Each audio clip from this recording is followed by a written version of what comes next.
Hola a todos, un saludo muy especial desde Medellín, Colombia. Mi nombre es Julio Aguirre, yo soy médico veterinario forense, actual docente de la Universidad Remington, coordinador científico de la Unidad Forense Veterinaria, que es única en su tipo en el país, y coordinador científico del Grupo de Medicina Veterinaria Forense de Colombia. Actualmente soy miembro honorario de la Asociación Colombiana de Criminología y vicepresidente de la Asociación Colombiana de Medicina Veterinaria Legal y Ciencias Forenses. Hoy les vengo a hablar en este momento, en este breve espacio, sobre los adelantos que hemos tenido en materia de perfilación criminológica en violencias hacia los animales. Sin embargo, cabe anotar que una de las primeras consideraciones en este tipo de disertaciones es que ahora los nuevos modelos o los nuevos conceptos de familia han permeado también no solamente lo jurídico, sino lo práctico en ciudades como esta, que a pesar de no tener un territorio tan grande, tenemos una zona densamente poblada por familias muy heterogéneas. Hoy hay un modelo que llama la atención y son aquellas familias multiespecie, que son familias que se caracterizan por tener no solamente lazos sanguíneos con seres humanos, sino también lazos de emoción o emocionales, empatía con animales de compañía. En esta empatía con animales de compañía surgen obviamente muchas problemáticas relacionadas con las interacciones, donde no todas son positivas y se dan los llamados comportamientos desviados. Los comportamientos desviados surgen en relación a los animales con algunas causas que son altamente relacionadas con otros comportamientos desviados hacia personas. En esta teoría del vínculo hemos encontrado que datos de Norteamérica o de Europa se comparten también con territorios latinoamericanos, al decir, por ejemplo, que aquellas familias donde se violente a los animales, pues habrá una mayor tendencia a que los niños que permanezcan en este núcleo familiar también demuestren comportamientos violentos hacia los animales y hacia otras personas. En definitiva, hemos conocido que la teoría de escalamiento de la violencia nos habla que muchos delincuentes que inician maltratando animales, pues seguirán su camino hacia el maltrato o formas violentas hacia personas.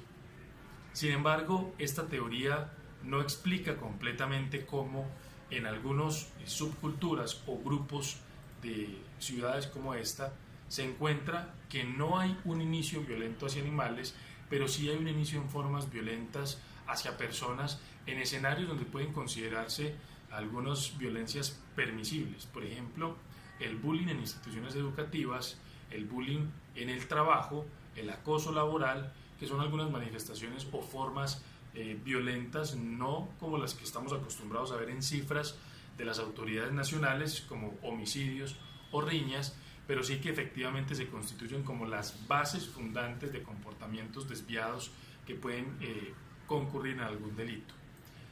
En ese orden de ideas, el maltrato hacia los animales puede que no sea el inicio, pero definitivamente está dentro de esta secuencia lógica de eventos que tal vez conduzca a manifestaciones violentas más severas cuando se encuentran con víctimas que son menos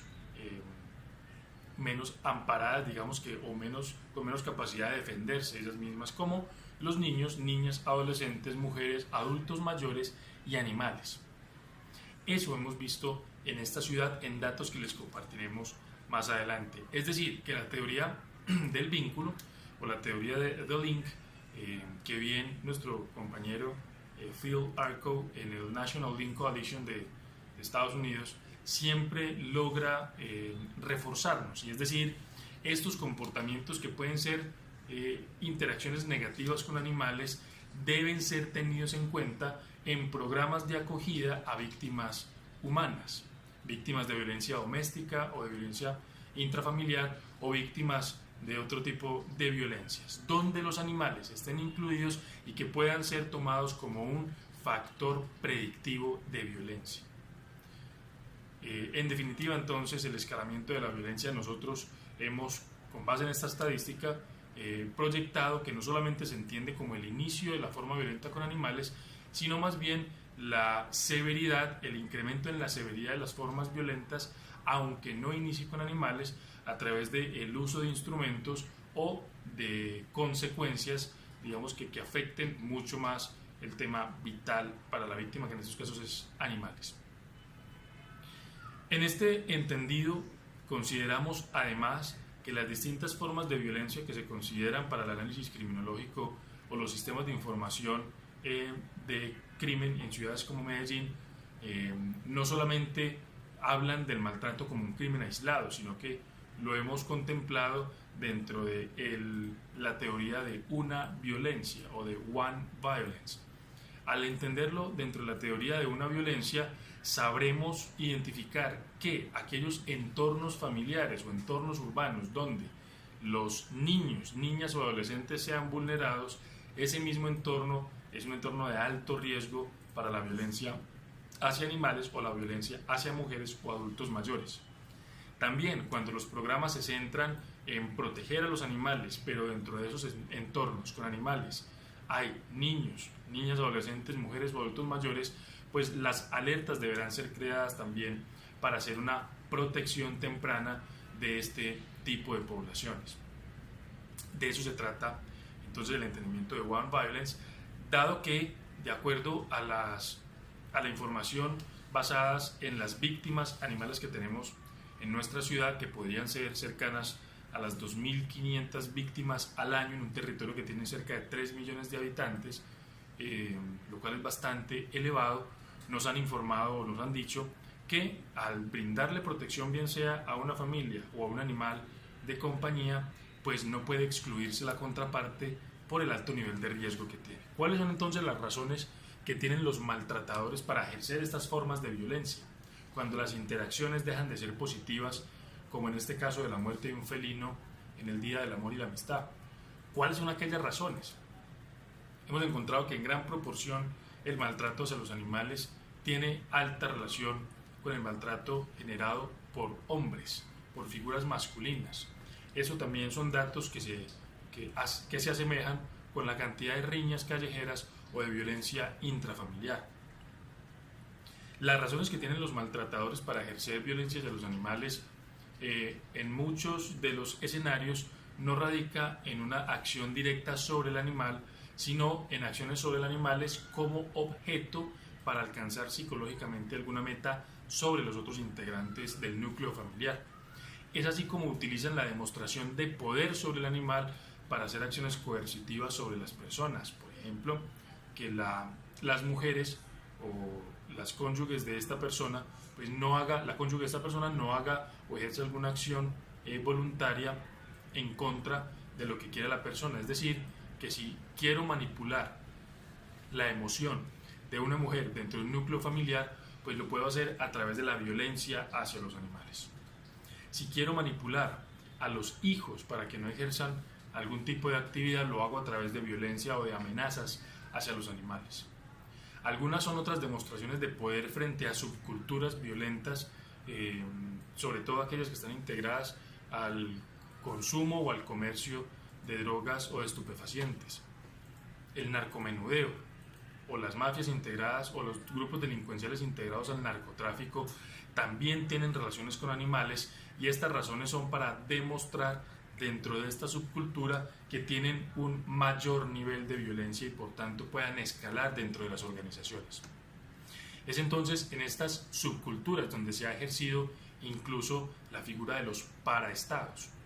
Los paraestados son aquellas autoridades dentro de un estado, de un municipio, pero que no corresponden a la estructura oficial del Estado colombiano o de cualquier país, sino que hacen parte de aquellas estructuras delincuenciales que ejercen control o gobernabilidad en el territorio.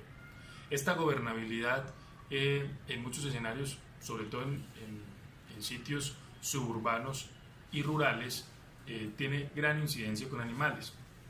Por eso es que la perfilación criminológica para aquellas personas o para aquellos casos donde se requiera también parte del conocimiento de las bases fundantes de la sociedad como la familia. ¿Cuáles son aquellas creencias que tiene la población de mi ciudad en relación al trato de los animales? ¿Se consideran a los animales como seres con sintiencia o son simplemente animales que se consideran de actuar instintivo. Recordemos que para los mamíferos que se encuentran más cercanos a nosotros, como los caninos domésticos, el neocórtex le brinda la posibilidad a ellos de reaccionar no siempre de manera instintiva, sino también con capacidad de elección. Y esa elección se basa no solo en su carga genética, ni solamente en su alimentación, sino también en su desarrollo social, incluso desde antes de nacer. ¿Cómo fue la forma de llevar a cabo esa gestación? ¿Cómo fue las primeras fases de relacionamiento con otros animales o con seres humanos? Y cómo eso deriva en un patrón comportamental para el animal. En la práctica hemos utilizado este entendimiento tanto de las formas violentas en la ciudad, de las subculturas, de las familias que tienen animales entendidas como familias multiespecie, para llegar a determinaciones puntuales en los usos que requiere la norma colombiana. Cuando se realizan investigaciones por maltrato, es bastante común encontrar muchas formas diferentes de entender esta forma de violencia. Maltrato no solamente es físico, y maltrato no solamente tiene razones reales, sino también algunas aparentes o mitológicas, sobre todo con animales. ¿Cuáles son las razones de generar maltrato para un animal que no sea carismático, por ejemplo? Los animales no carismáticos son aquellos donde para la mayoría de población no genera empatía. Y estoy hablando de roedores, estoy hablando de algunos reptiles, por ejemplo serpientes, estoy hablando de murciélagos. Son animales que no generan esa empatía como si lo puede generar, por ejemplo, un gato, o lo puede generar un perro o un conejo. Cuando los animales son categorizados como no empáticos, pues hacia ellos se ejerce una forma de violencia que incluso puede ser similar a la que se ha descrito tradicionalmente como los crímenes de odio. ¿Por qué maltrato a un animal considerado potencialmente peligroso? Estoy hablando de caninos. Pues lo maltrato por el hecho de pertenecer a una raza. Si es un pitbull, creo que es un animal que es malo por naturaleza. Si es un rottweiler, creo que es malo por naturaleza. Y por tanto, simplemente con esa creencia preestablecida, yo actúo de forma violenta contra ellos. En la unidad forense veterinaria y en el grupo de medicina veterinaria forense de Colombia, hemos logrado identificar que aquellas víctimas mortales de actos violentos generadas por algunas subculturas casi siempre son repetitivas, utilizando armas blancas, pero utilizándolo en patrones tipo overkill. Utilizando estos patrones tipo overkill, hemos encontrado que la característica de la víctima siempre suele ser un animal que es o no carismático, bien sea silvestre o doméstico, o animales que han demostrado comportamientos que no obedecen a lo que quieren sus propietarios. Pero con base en el análisis criminológico de estas subculturas, entendemos que la demostración de la fuerza va mucho más allá a generar una lesión mortal, sino múltiples lesiones que demuestren que a través del maltrato a la corporalidad de esa víctima, yo logro demostrar que estoy en un nivel superior. Son muchas las subculturas que convergen en ciudades latinoamericanas como Medellín, en grandes urbes como estas. Por eso, para las autoridades se hace un poco complejo atender este tipo de casos, porque son tantos los matices que tal vez resultemos perdidos y caigamos en el simple conocimiento de que todas las personas que maltratan animales continúan maltratando personas de manera siguiente, en la teoría que habíamos hablado hace un rato del escalamiento de la violencia. Por eso, para nosotros es claro que las razones o los usos de las herramientas de perfilamiento criminológico, de entendimiento criminológico y de entendimiento de la víctima también dentro de este rol de identificación científica, están aquellas relacionadas con todos los eslabones que juegan en los sistemas de protección animal y familiar dentro de las ciudades. Cómo realizar a cabo o cómo llevar a cabo una audiencia pública por un tema de maltrato animal cuando no hay un entendimiento de la base criminológica de estas personas que puedan estar atendiendo. Será difícil llegar a avances posteriores si metemos en el mismo costal a un análisis de una subcultura o análisis de personas que no han tenido antecedentes o que se comportan de manera mucho más diferente, incluso respetando la mayoría de dogmas sociales que se tienen entendidos para este tipo de territorios. Por eso hemos ido un poco más allá en el análisis criminológico y también entendiendo a las víctimas animales dentro de esta ecuación, y hemos desarrollado una herramienta denominada la autopsia etológica. Esta autopsia etológica es el símil de la autopsia psicológica en seres humanos, y hemos entendido, lo cual ha generado un poco de controversia, que los animales no siempre se comportan de manera bondadosa. Hay animales cercanos a los seres humanos, como los perros, que son prácticamente humano dependientes, los caninos domésticos, que han demostrado patrones propios de su conducta como caninos domésticos, pero otros patrones que parten con base analógica a conductas humanas. Eso quiere decir nada más y nada menos que los animales pueden llegar a repetir patrones de comportamiento o a simular patrones de comportamiento propios de los seres humanos. No es extraño encontrar entonces animales que tengan sensaciones o algunas emociones muy parecidas a las de nosotros, como emoción, alegría, tristeza, depresión, que puedan incluso sentir frustración, miedo, rabias, euforias, y eso se puede demostrar de manera de una interacción no muy bondadosa en seres humanos. Entonces, animales que agreden a las personas, usualmente se ha creído es porque la persona lo provocó o ha provocado este acto violento, y encontramos definitivamente que no fue una provocación humana, sino que fue una acción como comportamiento desviado del animal que genera un daño sobre la persona. Esto en el marco jurídico nacional tiene implicaciones legales considerables, pero no podemos entrar a hacer una defensa de un caso sin entender las bases comportamentales o conductuales de este animal, a pesar de que haya muerto. Esta es la autopsia etológica: tomar en cuenta los patrones de la raza, los patrones del individuo y de la edad, el patrón de comportamiento social, entendiendo, y repito, que la sociedad le aporta mucho a la forma como se comporta el animal. Es decir, que un animal de esta ciudad, aunque sea de la misma raza, puede comportarse diferente si está, por ejemplo, en Canadá, si está, por ejemplo, en México, de acuerdo al reflejo que haya visto de la sociedad. La nutrición y la genética obviamente juegan un papel importante también. Pero es esta herramienta, la autopsia psicológica, la que nos permite a nosotros llevar a cabo determinaciones como esta, donde no tenemos mucha evidencia y necesitamos determinar cuál fue el animal o cuál es probablemente el animal que generó la lesión o la muerte en otro animal o en una persona. Al hacer estudios de fototrampeo, cuando ya habíamos hecho la autopsia o la valoración comportamental o la estimación comportamental, logramos determinar que la herramienta tiene un alto nivel de probabilidad frente a las estimaciones que se realizan, en este caso caninos domésticos que atacan animales silvestres o animales domésticos de producción o de abasto, como bovinos de carne o de leche. En definitiva, las acciones que se generan desde la unidad forense veterinaria en materia de investigación criminal también deben permear el análisis criminológico y victimológico para entender que los animales, 1, no son víctimas aisladas, 2, pueden generar daños a las personas, y 3, se encuentran en contextos de familia donde otras formas de violencia tienen directa relación con nuestra evaluación. A todos ustedes muchísimas gracias, espero haya sido clara esta explicación. Un abrazo.